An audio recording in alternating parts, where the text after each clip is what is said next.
The delivery culture was developed in Japan following the Second World War, where the country had to begin to rebuild itself and reinvent itself. And Japan is still known for superior quality when compared to other nations around the world. Now, the challenge for any leaders and managers is to create a consistently high level of performance, efficiency, um, achievement of KPIs, effectiveness, all of these kinds of things. Now, this is a wonderfully simple model to use. It does, though, require a different perspective to the norm. Let's jump into it now. So, there are 5 component parts to the delivery culture, and it's about developing a right first time, on time, every time quality standard. Now, quality just doesn't happen on its own. It's about people communicating, people planning, people preparing, people working interdependently rather than in silos at the right time for the right period of time. If it's sounding complex, stick with me. It's not. It's wonderfully simple. So the first principle is no surprises. Second is no late deliveries. Third, no mistakes. 4, no inspection. And 5, no excuses. Let's jump into no surprises first of all. Think of it in terms of this principle. If you are on an aircraft and you're about to fly off on your summer holiday, and all of the passengers are seated, getting ready for departure, and then the 2 pilots come on last, what do you think happens to your focus? You'll be thinking, why weren't they here first? They're supposed to do the pre-flight check. They're supposed to make sure we're going to have a safe journey. They make sure we've got the right, destination, and they've got the maps and all of these kinds of things. And this is the same principle here. No surprises means that you plan and you prepare and you anticipate opportunities and potential issues and obstacles, and then you find solutions to get around or remove completely obstacles and risks. But it does require a little bit of time and effort to focus on these things. So stick with me on the pilot principle. No late deliveries is you make a commitment, it's agreed rather than imposed, the deadline, the timescale, whichever, and you keep that commitment. If you can't keep the commitment, either you haven't communicated properly about priorities and timescales and other pressures, or not delegated some responsibility, a task or a project that could be, but no late deliveries is be on time. Now, timescales can change. It's not so inflexible. You cannot change a timescale, but timescales should be changed and expanded because there are other key priorities that work alongside it, rather than, my goodness, I've taken on another project, or I've said yes when I should have said no to taking on a task. So I'm going to have to let someone down. So I'll just ask if I can deliver this late. Renegotiate. No. Third is no mistakes. This is, again, pilot principle. The pilots cannot control the weather, and they cannot stop the earth from turning. What they can do is plan and prepare their route and have that flexibility where if bad weather hits, they can either increase their altitude or decrease or take a different route, but they know where they're going and they're going to get there.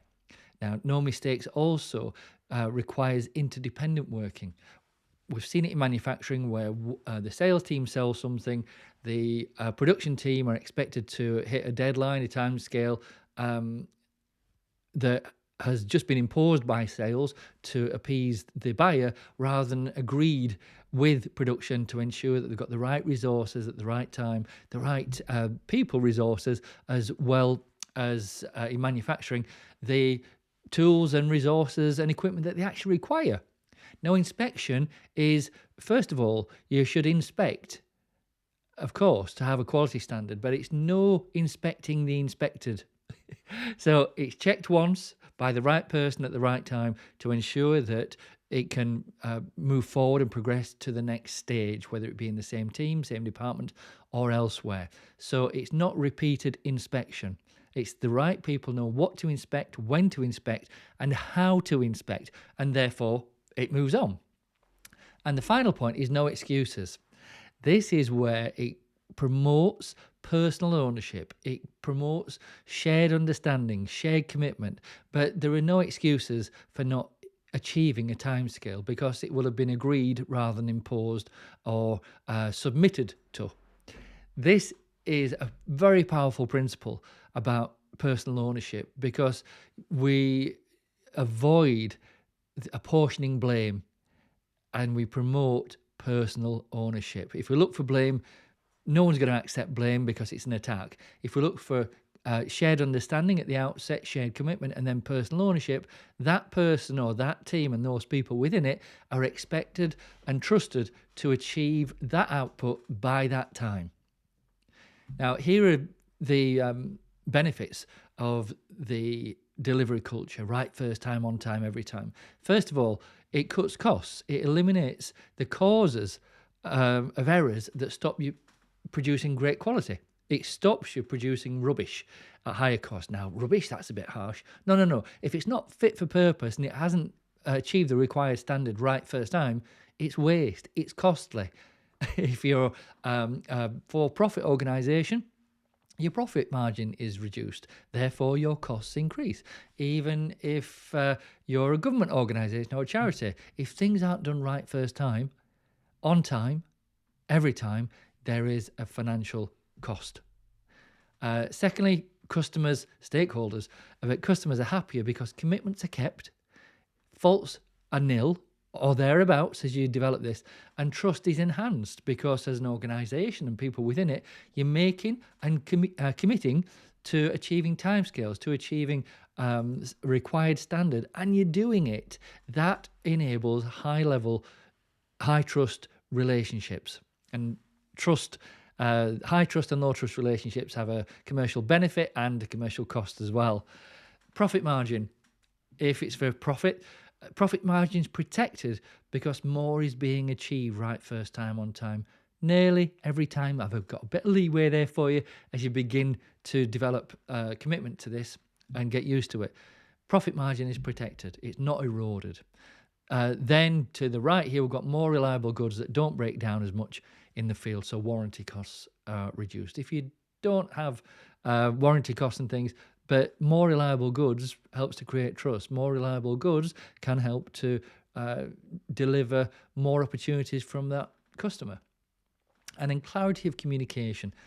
This is about interdependent collaboration, communicating at the right time, for the right period of time to the right audience, so shared understanding, personal ownership are maintained and reinforced, and you can continue moving forward. This also, there's another model that is a one-pager, ABC reporting, achievements, benefits and concerns that we use in line with this. And clarity of communication and boundaries in which internal customers operate enable trust.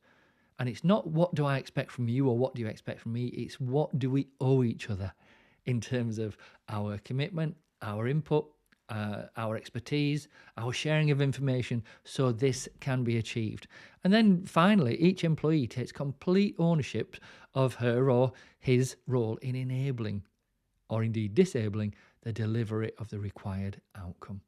This is not what tasks need to be completed, but what value is expected to be created. So that is the delivery culture. What I invite you to do is take 5-10 minutes, grab a piece of paper and make notes of where you can begin to use this planning, this communication, this ownership approach to you and your team. And it's team upwards as well as alongside or who report to you. This is a fantastic way to introduce, implement and successfully embed personal ownership, shared understanding, shared commitment. And also because people are getting things more right first time, on time, more of the time, it enables individual and collective motivation to be developed too.